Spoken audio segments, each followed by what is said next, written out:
शायद ही कोई ऐसा घर होगा जिसमें 4-5 लोग रहते हों और उनमें से किसी एक को घुटने में दर्द की शिकायत ना हो।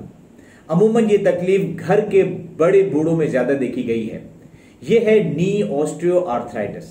इसे हरगिज हल्का नहीं लेना चाहिए, क्योंकि ये आहिस्ता आहिस्ता बढ़ने वाली बीमारी है और बिल आखिर मरीज को कुर्सी पर बिठा देती है या बेड पे लिटा देती है।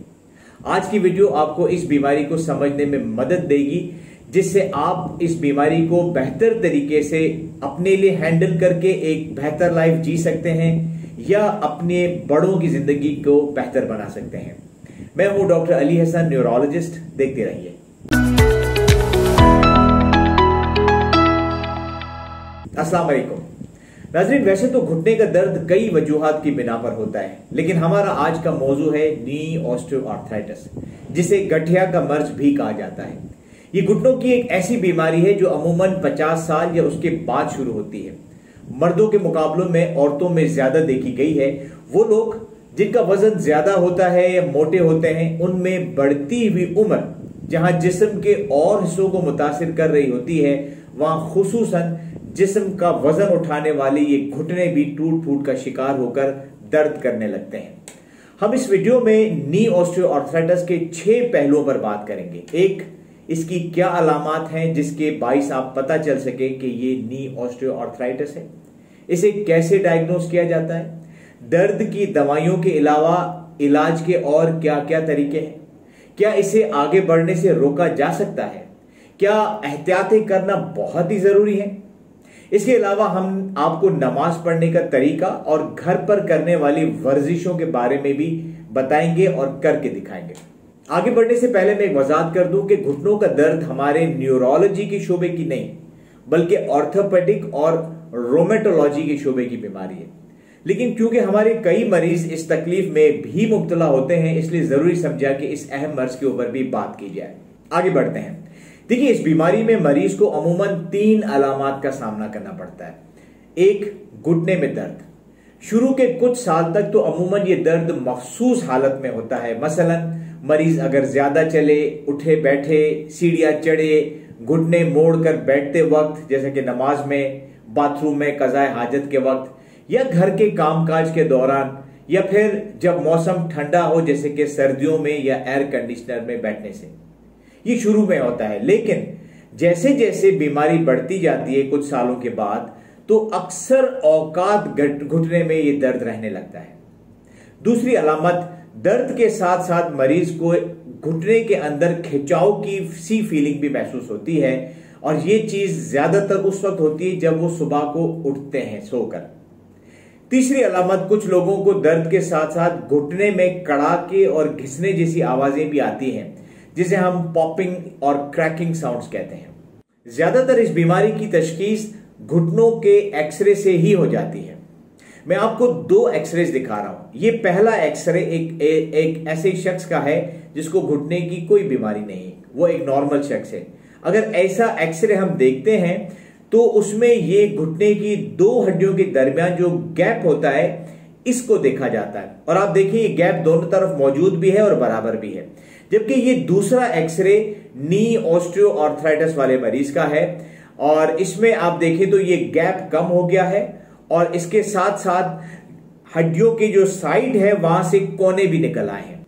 एक्सरे में जिस चीज को हम गैप कह रहे हैं, ये दरअसल गैप नहीं है, बल्कि ये एक नरम मटेरियल है जिसे कार्टिलेज कहते हैं। तस्वीर में ये आपको आसमानी रंग में दिख रहा है। इसकी मौजूदगी की वजह से ये घुटने की जो 2 बड़ी हड्डियां हैं, ये आपस में नहीं मिलती, रगड़ नहीं खाती। लेकिन जब नी ऑस्टियोआर्थराइटिस हो जाता है तो यही आसमानी रंग में नजर आने वाला नरम मटेरियल इन 2 हड्डियों के दरमियान मौजूद है, आहिस्ता आहिस्ता खत्म होता चला जाता है या कम हो जाता है, जिसकी वजह से ये गैप भी कम होता जाता है और ये बड़ी हड्डियां आपस में करीब आ जाती हैं और घुटने के जोड़ उनके रगड़ की वजह से दर्द करने लगते हैं। वो तमाम लोग जो इस बीमारी के शिकार हो चुके हैं और इस वक्त चाहे ये बीमारी अपनी इब्तिदा में है या ज्यादा हो चुकी है, वो इस बात को अच्छी तरह समझ लें कि आपका घुटना जितना घिस चुका, इसमें जितना डैमेज आ चुका। आप कुछ भी कर लें, इसको वापस नॉर्मल नहीं कर सकते।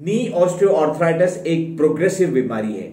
ये जब शुरू होती है तो आगे बढ़ती है और अपने 4 स्टेजेस को तय करती है।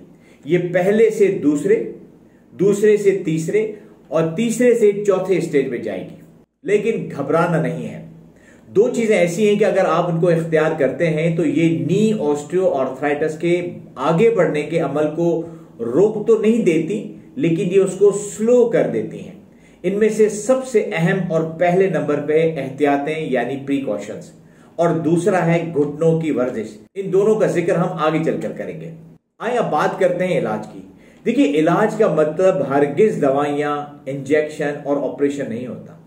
हर वो चीज जो आपकी तकलीफ को कम करे, आपकी बीमारी में बेहतरी लाए, वो इलाज ही होता है। नी ऑस्टियोआर्थराइटिस के इलाज को मैंने 4 हिस्सों में तकसीम किया है। एक, प्रीकॉशंस यानी एहतियातें। इसमें हमने आपको नमाज को खड़े होकर पढ़ने का तरीका भी बताया है। नंबर 2, वर्जिश है। खुसूसन वो वर्जिश है जो आप घर पे रेगुलर और डेली बेसिस पर कर सकते हैं। तीसरी, ग़िज़ाई परहेज। ये चीज आपके लिए नहीं होगी, इसको भी हमने यहां पर डिस्कस किया है। और चौथा है दवाइयों से इलाज। इसमें हमने दवाओं के साथ साथ इंजेक्शन और सर्जरी के बारे में भी आपको बताया है। तो आए पहले प्रीकॉशंस यानी एहतियात की बात करते हैं। कौन सी एहतियातें इस मर्ज में करनी चाहिए? इलाज के इस पहलू को नाजरीन नंबर 1 हैसियत हासिल है, क्योंकि इसके इख्तियार करने से ना सिर्फ घुटने की सेहत पर असर पड़ता है, बल्कि बीमारी का आगे बढ़ना भी स्लो हो जाता है। एहतियातों को इख्तियार करने के 2 मकसद होते हैं। एक, कि घुटने पर जो दबाव और वजन पड़ रहा है उसको कम किया जा सके, और दूसरा, घुटने की हड्डियों को आपस में रगड़ को जो खा रही हैं उसको हम कम कर दें। इन 2 मकासद के उसूल के लिए कुछ काम करने हैं और कुछ काम नहीं करने हैं। तो सबसे पहले बात करते हैं वजन की। देखिए, अगर आपका वजन ज्यादा है, आप मोटे हैं, तो ये जान लीजिए कि इस बीमारी के लिए आपको लाजमी अपना वजन कम करना पड़ेगा। इसकी अहमियत को इस तरह जान लें कि रिसर्च बताती है कि अगर आप अपना 1 किलो वजन कम करेंगे तो घुटने के ऊपर आपका 4 किलो वजन कम हो जाएगा। यहां लोग अपने वजन को कम ना करने का एक जवाब ये देते हैं कि डॉक्टर साहब, घुटने की तकलीफ की वजह से ना हम वजन वर्जिश कर सकते हैं और ना ही चल सकते हैं। तो मैं आपको एक बात बता दूं, वो ये है कि जब हम बात करते हैं कि वजन कम करना है तो उसमें वॉक करना, चलना फिरना, वर्जिश करना, इसका रोल सिर्फ 20% है। 80% आप अपनी डाइटिंग के जरिए, खुराक के जरिए अपने वजन को कम कर सकते हैं। मैंने इस वीडियो की लिंक के डिस्क्रिप्शन में इंटरमिटेंट फास्टिंग यानी पानी वाले रोजे के नाम से मेरी कुछ वीडियोस हैं, उनका लिंक दे दिया, उसे जरूर देखें और आप जाने कि वजन कैसे कम किया जा सकता है। दूसरी बात, हर वो काम जिसमें जमीन पर बैठना या सोना पड़े उसे कम से कम करें, या बेहतर होगा बिल्कुल ही ना करें। मसलन अगर आप WC या एशियन टॉयलेट इस्तेमाल करते हैं तो उसका इस्तेमाल छोड़ दें और कमोड इस्तेमाल करना शुरू कर दें। और अगर थोड़ी दुश्वारी है तो आप कुर्सी ले लें, कुर्सी का इस्तेमाल करें। खवातीन जो अपने घरों में बैठकर झाड़ू पोंछा करती हैं वो ना करें, क्यों, और बल्कि ऑफिस के अंदर जो सफाई करने वाले लोग डंडा इस्तेमाल करते हैं पोंछा लगाने के लिए, उसके आगे ब्रश पड़ा होता है जो सफाई के लिए, बहुत अच्छा होगा और आप वो इस्तेमाल करें। वो मजदूर या किसान या दुकानदार जो बैठकर घुटने मोड़कर काम करते हैं, उन्हें या तो अपना पेशा तब्दील करना पड़ेगा, बड़ा मुश्किल होता है। बेहतर होगा कि आप काम करने का तरीकेकार को बदल दें। एक और इंपॉर्टेंट बात, जमीन पर लेटना बंद कर दें। पलंग, चारपाई या तख्ता इस्तेमाल करें जब भी आपको सोना हो। अगर पलंग इस्तेमाल आप करते हैं तो इसे इतना ऊंचा जरूर होना चाहिए कि आपके पांव बैठते वक्त जमीन से थोड़े से ऊंचे होने चाहिए। जमीन पर भी आपने बैठना बंद कर देना है। वो तमाम काम जो आप जमीन पर बैठकर करते हैं, अब या तो कुर्सी या तख्त पर बैठकर करें या खड़े होकर ही करें। एक और अहम चीज, कोशिश करें सोफे पर हरगिज न बैठें, क्योंकि इससे आप उसके अंदर धंस जाते हैं और उठते वक्त घुटनों पे ज्यादा दबाव पड़ता है जो कि दर्द का सबब बनता है। और जहां तक सीढ़ियों का ताल्लुक है, खामखा सीढ़ियां इस्तेमाल ना करें। अगर बहुत जरूरी हो तब उस पर सही तरीके से चढ़ें और सही तरीके से उतरें, जैसे कि मैंने आपको इस वीडियो में दिखाया है। और सबसे अहम चीज है नमाज।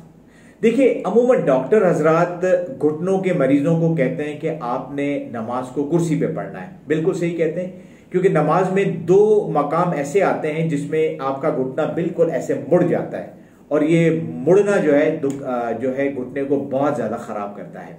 अगर आपकी बीमारी शदीद नौयत की नहीं है तो आप खड़े होकर भी नमाज पढ़ सकते हैं, लेकिन उसमें थोड़ी सी तब्दीलियां हैं, और हमारे उलमा किराम इन तब्दीलियों के साथ नमाज पढ़ने के लिए इजाजत देते हैं। आप कयाम, रुकू और सजदे नॉर्मल तरीके से करेंगे। सिर्फ नमाज में दो जगह ऐसी आएंगी जहां घुटने मुकम्मल मुड़ जाते हैं, उस हालत में आप जाने से गुरेज करेंगे और इन अरकान को तब्दील शुदा शक्ल के साथ करेंगे, जैसे कि आप वीडियो में देख रहे हैं।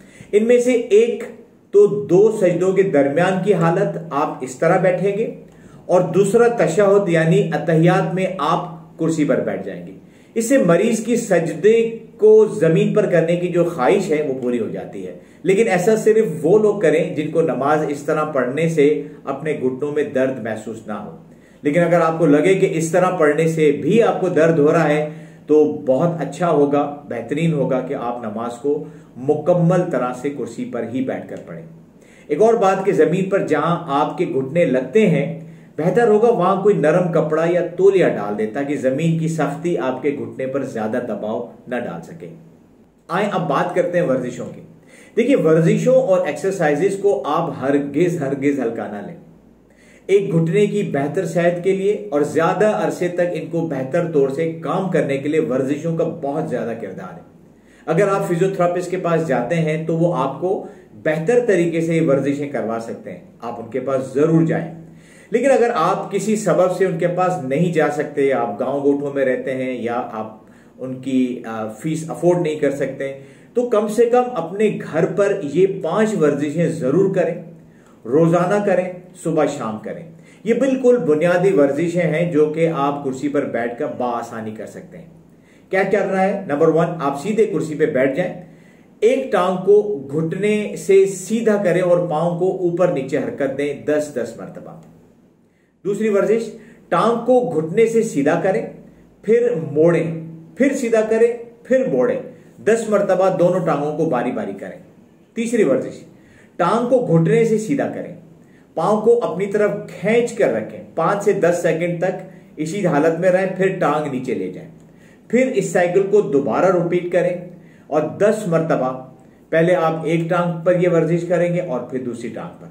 नाज़रीन याद रखिएगा, ये वर्जिशें आपने आराम आराम से करनी, जल्दी ना करें, नहीं तो दर्द हो सकता है आपको। चौथी वर्जिश, दोनों घुटनों के दरमियान कोई गद्दी या तौलिया फोल्ड करके रखें और उसको दोनों घुटनों से अंदर दबाएं, 5 सेकंड या 10 सेकंड तक दबा के रखें और फिर छोड़ दें। ऐसा 10 मरतबा करें। पांचवी वर्जिश, इसमें आप कुर्सी से जिस तरह मैंने बताया इस तरीके से उठें और फिर बैठें। ये 5 से 10 मरतबा आराम आराम से करें, लेकिन ध्यान रहे कि अगर आपको लगे कि इस वर्जिश से आपको गिरने का खतरा है तो ना करें। और अब बात करते हैं ग़िज़ाई परहेज की। अमूमन घुटने की तकलीफ वाले मरीजों को कोई खास खाने का परहेज नहीं बताया जाता, लेकिन अब जदीद रिसर्च ये बताती है कि वो ग़िज़ाएं जिसके खाने से जिस्म में इन्फ्लेमेशन यानी सोजिश का प्रोसेस बढ़ जाता है, उनका इस्तेमाल कम से कम करना चाहिए। मसलन बीफ यानी बड़े का गोश्त, फास्ट फूड जो कि बाहर जो है शॉप्स पे मिलते हैं, सफेद डबल रोटी है, सफेद चावल है, सफेद चीनी है, वगैरह वगैरह। इन चीजों को अगर खाने का दिल करे तो आप कोशिश करें कि हफ्ते में 1 मरतबा से ज्यादा ना लें। और अब बात करते हैं दवाओं, इंजेक्शन और सर्जरी के जरिए इलाज करने की। तो नाज़रीन, इसमें सबसे पहले मैं बात करूंगा दर्द को कम करने वाली दवाइयां। देखिए, अमूमन पैनाडोल, न्यूब्रोल फोर्ट या ट्रेमोल के फार्मूले वाली दवाइयां घुटने के दर्द में खातिर खा फायदा नहीं देती। इसमें एक और कैटेगरी जिसको हम एनसेड कैटेगरी वाली दवाइयां देते हैं, कहते हैं, उनका इसमें फायदा होता है। लेकिन उन दवाओं का मसला ये होता है या तो वो मैदे में तेजाबियत या अल्सर करवाती हैं, या गुर्दे को खराब कर सकती हैं, या फिर वो हार्ट अटैक या फॉलेज भी करवा सकती हैं, बशर्ते के हाई डोजेज में इस्तेमाल की जाए या कई महीनों तक इस्तेमाल की जाए।